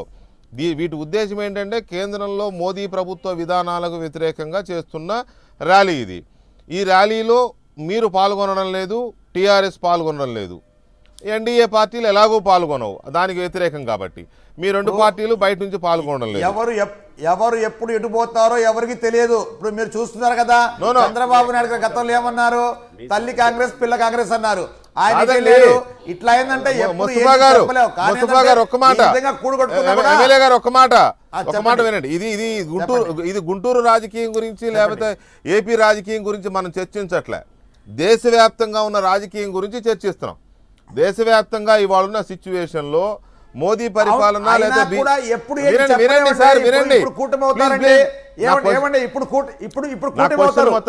నా క్వశ్చన్ మొత్తం వినండి. బీజేపీ పరిపాలనకు వ్యతిరేకంగా జరుగుతున్న ర్యాలీ ఇది. ఈ ర్యాలీ అనేది జరుగుతున్న నేపథ్యంలో ఎంతవరకు సక్సెస్ అవుతారు వీళ్ళు? మోడీని గద్దెదించాల్సిన అవసరం ఉందా లేదా? వైఎస్ఆర్ కాంగ్రెస్ పార్టీ స్టాండ్ ఏంటి అది అడుగుతున్నా నేను. అంటే వైఎస్ఆర్ కాంగ్రెస్ పార్టీ స్థానం అనేది ఒకటే స్థానం అండి. ఈ రాష్ట్రానికి ప్రత్యేక హోదా ఎవరు ఇస్తారంటే వాళ్ళ కోసం అవసరమైతే జగన్మోహన్ గారు దేనికైనా రెడీగా ఉన్నారు. ఎందుకంటే ఈ రాష్ట్ర ప్రజల మనోభావాలు దృష్టిలో పెట్టుకొని రాబోయే తరాల గురించి అతను ఎవరితో కలుస్తారు నేను చెప్తున్నా కదా. రాష్ట్ర భవిష్యత్తు కావాలి, ఈ రాష్ట్రానికి ఏ విధంగా రాహుల్ గాంధీ ఇస్తానంటున్నాడుగా. ఎవరిస్తున్నారు? రాహుల్ గాంధీ గతంలో ఏం చేశారండి? గతంలో విడదీసి ఏం చేశారు చెప్పండి, మీరు చెప్పండి. విడదీసిన తర్వాత ఏం చేశారు? రాజకీయ నాయకులు మాట నమ్మొచ్చా? రాజకీయం చెప్పే మాట నిజంగా నేనైతే రాజకీయం చెప్పే మాట నేనైతే నమ్మను. ఎందుకంటే అతను ఏ విధంగా విడదీశారు, విడదీసి ఆంధ్ర రాష్ట్రం ఏ విధంగా అన్యాయం చేశారు. అందుకనే రేపు రాబోయే రాష్ట్రానికి ఇస్తారో ముస్తఫా భాయ్ గఫూర్ సాబ్ రాజకీయాలు నాకు అనిపించట్లేదు అట్లా. అంటే మీరు ఇప్పుడు చాలా పెద్ద పెద్ద వాళ్ళు ఉన్నారు ఇక్కడ చాలా పెద్ద పెద్ద వాళ్ళు ఉన్నారు. కానీ రాజకీయ నాయకులు వాళ్ళు ఏం మాట్లాడతారో తెలియదు. ఈ అవసరాన్ని బట్టి ఎట్టయినా మాట్లాడతారు, తిప్పుతుంటారు. కానీ నాకు అట్లా అనిపించట్లేదు. నాకు రాజకీయం తెలుసు నాకు తెలియదు. కానీ వాళ్ళు ఎట్లా అసలు ఏం నిజంగా ఆశ్చర్యపోతుంటావు. వాళ్ళు మాటలు మాట్లాడేది ఏంటో తెలియదు, వాళ్ళు అబద్ధాలు చెప్తుంటారు. అట్లా ఎందుకట్లా నాకైతే నిజంగా చెప్తున్నా మాట. ముస్తఫా గారు 4.5 సంవత్సరాలుగా ఒక పార్టీలో ఎమ్మెల్యేగా ఉన్నా కూడా మీకు ఇంకా రాజకీయం అంటే ఏంటో అర్థం కాలేదా? ఒక్క నిమిషం మీతో గఫూర్ గారు ఏదో మాట్లాడతారంట, గఫూర్ గారు ఏదో చెప్తారు వినండి. కొంతమంది నాయకులు ఇప్పుడు చెప్పాడు, అబద్ధాలు చెప్తుంటారు, మాయ మాటలు చెప్తుంటారు. ముస్తఫా గారు, చెప్తుంటారు. ముస్తఫా గారు, ఇన్ని ఒక్క చెప్తుంటే వాళ్ళు ఎట్లా అవుతారు రాజకీయ నాయకులు అసలు నిజంగా? ముస్తఫా గారు, ఒక్క ముస్తఫా నిమిషం. అన్న, మీతో ముస్తఫా గఫూర్ గారు అన్న, ఏదో మాట్లాడుతున్నారు, వినండి. ముస్తఫా అన్న, నువ్వు కూడా రాజకీయ నాయకునివే. అన్నా, చెప్పనా? నువ్వు కూడా అన్నా, రాజకీయ చెప్పనా? నాయకునివే. ఎందుకంటే రాజకీయాల్లో మనం ఉంటున్నాం, రాజకీయంగా అనిపించట్లేదు ఎమ్మెల్యే అట్లా. అవుతున్నాం, రాజకీయంగా ఎంపీలు అవుతున్నాం. ఇక్కడ ప్రశ్న ఏమిటంటే అలా కరెక్టేనా? ఇప్పుడు అబద్ధాలు, నరేంద్ర మాయ మాటలు నరేంద్ర ఏంటది? మోడీ అబద్ధాలు, మాయ మాటలు, మోసాలు అన్నా, చేసేది. కొంచెం విను, వినండి, కొంచెం వినండి, విను, చెప్పేది కొంచెం విను, వినండి. కొంచెం విను. చెప్పేది అన్నా, వినండి. ఒక మాట నా ఇప్పుడు. ముస్తఫా గారు జగన్మోహన్ చెప్పేది రెడ్డి వినండి గారు, దయచేసి. జగన్మోహన్ ఒకే స్టాండ్ తీసుకున్నారు. అన్నా, ప్రత్యేక కొంచెం హోదా విను, కొంచెం వినన్నా, కావాలన్నారు. కొంచెం ఆ విను. ప్రత్యేక హోదా గురించే కొంచెం పోరాటం విను. తప్ప అరే, కొంచెం ప్రత్యేక విను. హోదా గురించి చాలా మంది కొంచెం వినన్నా. మాట్లాడుతున్నారు. సార్, అంటే మొత్తం జగన్మోహన్ మాటలు రెడ్డి ఉంటారు గారు కానీ ఇన్ని మాటలు చెప్తారు కదా జగన్మోహన్ రెడ్డి గారు నాకు. చాలా చెప్పనా? స్పష్టంగా చెప్పినారు, కరెక్టే, నేనేం కాదన్నలే. ఇక్కడ సమస్య ఏమంటే నాకు తెలియక అడుగుతున్నా. ఇప్పుడు నరేంద్ర మోడీ గారు ఈ రాష్ట్రానికి ప్రత్యేక హోదా ఇవ్వలేదు, ఇవ్వనని చెప్పేశాడు. ఇవ్వనని చెప్పేసినారు. భారతీయ జనతా పార్టీ ప్రత్యేక హోదా మా అజెండాలో లేదు, అది ముగిసిన చాప్టర్ అని చెప్పేసినారు. ఆ చాప్టర్ క్లోజ్ అయిపోయింది. మీరేమో ప్రత్యేక హోదా కావాలంటున్నారు. ఓకే. కాబట్టి నరేంద్ర మోడీకి వ్యతిరేకంగా మీరు ముందుకొస్తారా రారా? ఎందుకంటే ఈ రాష్ట్రానికి ప్రత్యేక హోదా ఇయ్యము అని డిక్లేర్ చేసిన వాళ్ళకి వ్యతిరేకంగా మీరు ఉంటారా లేదా అంటే చెప్పండి. జగన్మోహన్ రెడ్డి గారు మాయ మాట చెప్పరు. ఇంకా టైం ఉంది, గారు. ఇంకా టైం ఉంది, శ్రీనివాస్. ఇప్పుడే టైం ఉంది, ఇంకా టైం చాలా ఉంది కదా. ఎందుకు ఓ, ఇప్పుడు ఇంకా ఎందుకు? నరేంద్ర మోడీ మీద రేపు ఆశలు ఉన్నాయి మీకు. అదే అందుకనే జగన్మోహన్ రెడ్డి గారు ఒక మాట మీద ఉండే వ్యక్తి కాబట్టి ఇంకా టైం ఉంది. ఇప్పుడే వెళ్ళి ఏం చేస్తారు చెప్పండి, ఇవన్నీ వీళ్ళు ఏం చేస్తారు వెళ్ళి? ఇంకా టైం ఉంది. ఆ టైం వచ్చినప్పుడు ఆ విధంగా ఎప్పుడు ఏం చేయాలి అప్పుడు చేస్తారు కానీ రైట్ రైట్ ఊరికే వెళ్ళి అక్కడ రైట్ వెళ్ళి వాళ్ళు శ్రీనివాసరావు గారు, కలిసి ప్రయోజనం ఏంటి? శ్రీనివాసరావు గారు, ఇప్పుడు శ్రీనివాసరావు గారు చెప్పండి. శ్రీనివాసరావు గారు, ఒకటండి, గఫూర్ గారు ఒక స్టేట్మెంట్ ఇచ్చారు. ప్రత్యేక హోదా ఇక ముగిసిపోయిన అధ్యాయం అన్నది బీజేపీ అందలేదు కానీ దానికంటే ముందు చంద్రబాబు గారు అన్నారు. అది మనం కరెక్ట్ చేసుకోవాలి. ప్రత్యేక హోదా ముగిసిపోయిన అధ్యాయం అన్నమాట ముందు తెలుగుదేశం నాయకుల నుంచి వచ్చింది. ఎస్, ఇది ఫస్ట్ పాయింట్ అండి. ఇక రెండవది, ఇవాళ వెంకటకృష్ణ గారు బీజేపీ అందో లేదు అని మీరు కూడా దాన్ని సన్నాయి నొక్కినట్టు నొక్కడం కరెక్ట్ కాదు. బీజేపీ చంద్రబాబు చాలా అన్నారు అన్నది ఎంత వాస్తవమో. నేను నొక్కట్లేదు, No, వెంకటకృష్ణ no, no, గారు. no. వెంకటకృష్ణ గారు, మీరు ఏమన్నారు? బీజేపీ అందో ఈ లేదో చర్చలోనే- కానీ చంద్రబాబు నాయుడు అన్నాడనే దాన్ని గుర్తుపెట్టుకోవాలన్నారు మీరు. తప్పది. బీజేపీ అన్న తర్వాతనే కుదరని తర్వాతనే చంద్రబాబు గారు ప్యాకేజీ దాన్ని తెర మీదకి గుర్తుపెట్టుకోవాలి. వచ్చింది. మళ్ళీ చెప్తున్నా. చంద్రబాబు నాయుడు వెంకటకృష్ణ గారు, ప్రత్యేక హోదా అవసరం నేను లేదు. రీఇటరేట్ చేస్తున్నా. ప్యాకేజీ వెంకటకృష్ణ గారు, వద్దు అన్నారు నేను చంద్రబాబు రీఇటరేట్ నాయుడు. చేస్తున్నా. నేను చెప్పిందని ఎందుకు చేస్తున్నానంటే ఎందుకు చేస్తున్నానంటే బీజేపీకి వెంకటకృష్ణ గారు మీరు వినాలి. కాబట్టి ఆ పాయింట్ ప్రజలు సేవ చేసే విధానాలు కానీ ముస్తాఫా గారు కొంచెం ఆగాలి. ముస్తాఫా గారు ప్లీజ్. ఆలోచన. రైట్. నేను మీరు మాట్లాడుతున్నప్పుడు నేను మాట్లాడలే. ఒక నిమిషం. చెప్పండి. నేను ఎందుకు చెప్తున్నానంటే మొట్టమొదటి వెంకటేష్ గారు మీకు గుర్తుంది, మనం మాట్లాడుకున్నాం. మాట్లాడండి. బీజేపీకి రాష్ట్రంలో స్టేక్స్ లేవు, వాళ్ళు ఏవైనా చేస్తారు. ఇచ్చిన వాళ్ళకి ఒరిగేది లేదు. ఇచ్చిన 4 సీట్లే, ఇవ్వపోయినా ఎవరైనా పొత్తు కలిస్తే 4 సీట్లు తప్పితే వాళ్ళకి లేదు. రాష్ట్ర ప్రయోజనాలను ఆశించింది చంద్రబాబు గారి ద్వారా అని చెప్పి, కాబట్టి ఆ కోణంలో చెప్పేసారు. అది పెద్ద ఇష్యూ కాదు. కానీ ఇవాళ జాతీయ స్థాయిలో జరుగుతున్నటువంటి కలకత్తా ర్యాలీకి సంబంధించి వెంకటేష్ గారు, అది కేవలం మోడీని దించడం అన్నదే ఒకటే ఎజెండాగా ఉండక్కర్లా. దానివల్ల పెద్ద ఉపయోగం లేదు. గతంలో జరిగిన ప్రయత్నాలు ఇవే. కాంగ్రెస్ ని దించడం కోసం మోడీ గారిని ఎత్తుకుంటే ఏం జరిగిందో, ఇవాళ మోడీ గారిని దించడం కోసం మళ్ళీ ఇంకో కూటమి వల్ల జస్ట్ దానికే కన్ఫైన్ అవటం వల్ల ఉపయోగం లేదు. ఓకే. స్పష్టమైనటువంటి ఎజెండా. ఇవాళ జాతీయ పార్టీలు 2 బలమైన జాతీయ పార్టీలు ఉన్నాయి. దాదాపు 20 పైగా రాష్ట్రాల్లో ప్రాంతీయ పార్టీలు ఉన్నాయి. ఒక ఫెడరల్ స్ట్రక్చర్లో మనం వెళ్తా ఉన్నాం. ఏంటి అసలు జాతీయ పార్టీల పాత్ర ఎలా ఉండాలి? ప్రాంతీయ పార్టీలు ప్రాంతీయ ఆకాంక్షలు కాపాడుకుంటూనే ఈ జాతీయ స్ఫూర్తితో, నేషనల్ అవుట్లుక్తో, నేషనల్ పర్స్పెక్టివ్తో ఎలా పనిచేయాలి? ఈ అంశాలు చర్చ కాకుండా ఇది కేవలం ఒకళ్ళు దించడం కోసమో, లేదు ఈ కూటమి రేపు పొద్దున ఎన్నికలైన తర్వాత మనం చూసాం గతంలో అనేక సందర్భాలు. వెంకటేష్ గారు మీకు తెలుసు. ఇక రేపు ఎలక్షన్ అయిన దగ్గర నుంచి ఎవరు ప్రధాని, కాంగ్రెసా, మమతానా, లేకపోతే మాయానా, మరొకళ్ళ, ఈ గొడవలోకి వెళ్ళేది కాకుండా ఒక బలమైనటువంటి ఎజెండా. ఎందుకంటే దేశంలో 6-7 రాష్ట్రాల్లో తప్ప మిగతా అన్ని రాష్ట్రాల్లో ప్రాంతీయ పార్టీలు రాజ్యం వెళ్తా ఉన్నాయి. బహుశా త్వరలో ఇప్పుడు ఆప్ లాంటి పార్టీలు కొంచెం త్వరగా పెరిగితే 20 రాష్ట్రాలు నేషనల్ పార్టీలు ఉన్నాయి. 20 రాష్ట్రాలు ఉన్నాయి. అడ్డొస్తున్నానని అనుకోవద్దు. కానీ మనం యూపీఏ 1 చూస్తే కామన్ మినిమం ప్రోగ్రామ్ అని ఒకటి పెట్టుకుని ఎంత అద్భుతంగా వెళ్ళారు ఆ రోజు. ఒక ఎజెండాతో, బలమైన ఎజెండాతో వెళ్ళబట్టే వాళ్ళ రైట్ టు ఇన్ఫర్మేషన్ యాక్ట్ కానీ, లేకపోతే ఉపాధి హామీ కానీ ఇలాంటివి మనం చూడగలుగుతున్నాం.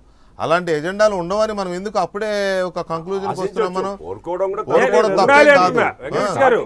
వెంకటేష్ గారు, నేను చెప్తున్నది అదే. అలాంటి ఉండాలి. దించడం ఒకటే. గవర్నమెంట్ ఫామ్ అయ్యాక కాదండి, గవర్నమెంట్ ఫామ్ అయ్యాక జరగవు సార్. యూపీఏ ఫామ్ అయిన తర్వాత ఎలక్షన్స్ తర్వాత నా అభిప్రాయం నన్ను చెప్పనివ్వండి సార్. నా అభిప్రాయం నన్ను చెప్పనివ్వండి.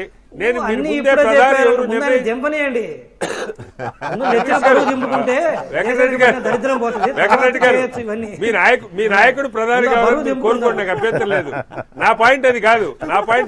ఎవరు ప్రధాని కావాలి ముందే నిర్ణయించండి నేను అంటా. బీజేపీ చెప్పినట్టు రాహుల్ ప్రధాని ఇంకొకరు ప్రధాని, అది నా పాయింట్ కాదు. నేను చెప్పాలనుకున్న పాయింట్ ఏంటంటే ఎజెండా ఏమిటి, రైట్. ఇవాళ ఎలాంటి పరిపాలన కావాలనుకుంటున్నారు, రాష్ట్రాలకు ఎలాంటి హక్కులు ఉండాలనుకుంటున్నారు, అంటే అవినీతిని తెచ్చడంలో కాదు. నాలుగేళ్లలో లోక్పాల్ దయచేసి ఒక్క మాట మీరు వేరే విధంగా అర్థం చేసుకోవచ్చు. వీళ్ళందరూ ఎవరు ఎజెండా ఏంటి? అంతే ఏం లేదు. ముస్తఫా గారు వెయిట్ చేయండి, మీ టర్న్ వచ్చేంత వరకు వెయిట్ చేయండి ముస్తఫా గారు. ఇక్కడ శ్రీనివాసరావు గారు, పార్టీల ఎజెండా ఏంటి అనేది డెఫినెట్ గా ప్రాంతీయ పార్టీలు కాబట్టి రాష్ట్రాల ఎజెండాలు ఒకటి ఉంటాయి, డెఫినెట్ గా నో డౌట్. కానీ జాతీయ స్థాయిలో వీళ్ళ ఎజెండా ఏంటి అనేది ఇప్పటికే ఒక కీలకమైన మూలసూత్రం అయితే బయటపడింది. రాజ్యాంగ పవిత్రతని, ప్రజాస్వామ్య నిబద్ధతని కాపాడుకోవడం, రాజ్యాంగ వ్యవస్థను ప్రొటెక్ట్ చేయడం అనేది దీని యొక్క మెయిన్ ఎజెండాగా ఒకటి బయటపడ్డారు. ఇప్పటికే జనానికి అర్థం కాని జనానికి అర్థం కాకపోయినా మీకైతే అర్థమైంది కదా, రాజ్యాంగ వ్యవస్థలు ఏమవుతున్నాయి అనే దాని మీద ఆర్బీఐ గవర్నర్ ఎడిపోతున్నాడు, సివిసి ఏం చేస్తున్నాడు, సిబిఐ ఏమవుతోంది, కోర్టులో జడ్జి, సుప్రీంకోర్టు జడ్జి రోడ్డు ఎక్కారు. ఇవన్నీ పరిష్కారాలు ఇప్పుడు మీకు కూడా నేను గొంతు తీసుకుని అరవాలంటే నా వల్ల కాదు. రాజకీయ నాయకులు ఏంటో అరవాలి, కానీ మీకు కూడా చెప్పలేను కదా సార్. మీరు మీ విద్యులు మేధావులు, మీరు ఇప్పుడు రాజకీయ పార్టీ అనేది అధికారంలోకి వస్తే తన ఎజెండా అమలు చేయగలుగుతుంది కానీ పరిష్కారం చూపించగలుగుతుంది, కానీ రోడ్డు మీద పరిష్కారం చూపించలేదు కదా. చెప్పినట్లు బిగినింగ్ కదా ఇది. వాళ్ళు ఒక ప్రిన్సిపల్ వస్తున్నారు. కార్యక్రమం కావాలని నాకు ఒక్క నిమిషం టైం ఇవ్వండి. నేను ఎక్స్పెక్ట్ చేస్తున్నది ఏంటంటే కేవలం సభ ఘనంగా జరగటం, మోడీ గారి వ్యతిరేకత ఒకటే కాకుండా ప్రాథమికమైన అంశాలను ఇందాక చెప్పాను. మొత్తం దేశంలో అవినీతి, వాళ్ళ రాజకీయాలు అవినీతి ఏ స్థాయిలో కూరుకుపోయిందో మనం అంతా మాట్లాడుకుంటా ఉన్నాం. 100 కోట్లు, 20 కోట్లు, 30 కోట్లు ఖర్చు పెట్టే దగ్గర నుంచి మొదలు పెడితే ఇది మారకుండా ఏది మారదు. వెంకటేశ్వర గారు, లోక్పాల్ లాంటి వ్యవస్థ కావాలని పార్టీ వచ్చినాయి. ఆ వ్యవస్థ గురించి ఎక్కడ చర్చ లేదు. 5 ఏళ్లలో కాంగ్రెస్ పార్టీ అడగల, పార్లమెంట్లో ప్రతిపక్షాలు అడగల, అదేంటే మీరు లోక్పాల్ తీసుకొస్తాం, అమలు చేస్తామని చెప్పి వచ్చిన వాళ్ళు. అవి రాకుండా ఎవరు ముఖ్యమంత్రిగా ఉన్నా, ఎవరు ప్రధానిగా ఉన్నా పెద్ద మార్పులే ఉండవు. అది ప్రధానమైన అంశం నా దృష్టిలో, అందుకంటే వేరే ఏం లేదు. అంటే మోదీ ప్రధానమంత్రిగా ఉన్నా, రాహుల్ ప్రధానమంత్రిగా ఉన్నా పెద్ద డిఫరెన్స్ ఉండదు కాబట్టి ఎవరో ఒకరు ఉంటారులే అంటారే. ఈ మార్పులేవి జరగనప్పుడు ఇప్పుడు ఏంటి అంటే రాజ్యాంగాన్ని మార్చాలని చూస్తుంటే దాన్ని ముందు అది అడ్డుకోవాలి. అంటే కొంచెం అంటే మీ అభిప్రాయాన్ని గౌరవించాలి. ఒక న్యూట్రల్ గా ఉన్న మీరు చెప్పే అభిప్రాయాన్ని గౌరవిస్తాం మేము, కానీ మేమంటే ఎవరైనా గౌరవించాలి. కానీ నాకెందుకో కొంచెం ఆశ్చర్యంగా ఉంది. డెఫినెట్గా ఈ ప్రభుత్వ హయాంలో కానీ, గత యూపీఏ ప్రభుత్వ హయాంలో కానీ, లేదా అంతకుముందు వాజ్పేయి గారి హయాంలో కానీ బేరీజు వేసుకుంటే డిఫరెన్సెస్ చాలా క్లియర్గా కనపడతాయి. చాలా క్లియర్గా పథకాలు కానీ, విధానాలు కానీ, లేక పోకడలు కానీ, సమాజంలో వివిధ వర్గాల మధ్య జరుగుతున్న వ్యవహారాలు కానీ, ఇవన్నీ చాలా క్లియర్గా కనపడతాయి. నాకు తెలిసి అవి మోర్ దెన్ ఎనఫ్ ప్రజలు ఒక ప్రాతిపదిక ఎంచుకోవడానికి. అయితే ఒకటి, ఇవాళ కలకత్తాలో జరుగుతున్న ఈ ర్యాలీ ప్రజల అభిప్రాయాలు మార్చేస్తుంది, వీళ్ళకి పట్టం కడతారని మనం అనుకోలేం. ప్రజలు ఆలోచించుకుంటారు, వీళ్ళు ఏం చెప్తున్నారు, ఉన్నాయని ఏం చెప్తున్నాడు, ఇవన్నీ ప్రజలు ఆలోచించుకుంటారు. ఎనీవే అదొక అంశం అయితే వచ్చే ఎన్నికల్లో ప్రధాని అభ్యర్థిత్వం అనేది చాలా కీలకమైన వ్యవహారం. ఒకవేళ ఇప్పుడు చెప్తున్న ఈ కూటమి అధికారంలోకి వస్తే డెఫినెట్గా మమతా బెనర్జీ ప్రధానమంత్రి పదవి ఆశిస్తున్నారు, మాయావతి ప్రధానమంత్రి పదవి ఆశిస్తున్నారు. మమతా బెనర్జీ తనకు పోటీ అవుతుందనే ఉద్దేశంతో ఆవిడ వాళ్ళ ర్యాలీకి కాకుండా తన ప్రతినిధులు పంపుతున్నారు. పెద్ద పార్టీగా కాంగ్రెస్ పార్టీ డెఫినెట్గా ఆశిస్తుంది. రాహుల్ గాంధీని ఇటీవల అడిగినప్పుడు చూద్దాం, మా పార్టీకి వచ్చే సీట్లను బట్టి నా ఆలోచన ఉంటుంది, పార్టీ కూటమి నిర్ణయిస్తుందని చెప్పారు. ఒక్క స్టాలిన్ మాత్రమే బయటపడి రాహులే ప్రధాని అని స్టాలిన్ అన్నారు. అది ఆయన అభిమతం. ప్రధానమంత్రి పదవి దగ్గర కొట్లాట, కీచులాట మొదలైతే కూటమి యొక్క స్పిరిట్ దెబ్బతినే ప్రమాదం అయితే ఉంది. అది ఎలా ఉండబోతోంది, దేశ రాజకీయాల్లో ఈ ప్రాంతీయ పార్టీల ఆలోచనలు ఎలా ఉండబోతున్నాయి అనేది ఒకసారి చిన్న బ్రేక్ తర్వాత చూద్దాం.